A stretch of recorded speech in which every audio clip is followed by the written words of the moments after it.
On the Chamber of Commerce trip to Washington, there was the usual contingent of dignitaries like Governor John Corzine, former Governor Brendan Byrne, Assemblyman Joseph Cryan. She is. So, and we'll try and make sure that happens. I know you want that. Yep. But I decided to walk further back into the train to talk to business people and ask them why they would spend such a long, claustrophobic day at an event that the average taxpayer really isn't crazy about. Secondly, it's a terrific opportunity to meet politicians and staffs and administrators that normally you would not get a chance to see in order to understand what their policies are, particularly in this rough economic times. There's been a lot of criticism of this over the years.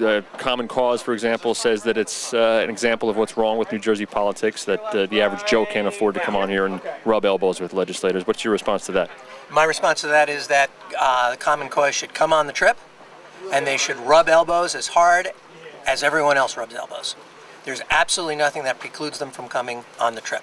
In terms of the average Joe... You're saying the average Joe, yeah. Yeah, the average Joe doesn't have access to the mass of politicians in one shot. His access is through legislative offices, which is probably way more effective than this horror scene. It's an opportunity to meet with business leaders and government officials. Is there something specific that you're hoping that will come out of Trenton in the next year or two that you are here sort of hoping to convince people of? No, most people are not here to lobby. I mean, I think that's a misconception. They're here just to be with other business leaders and to be around politicians and speak with them.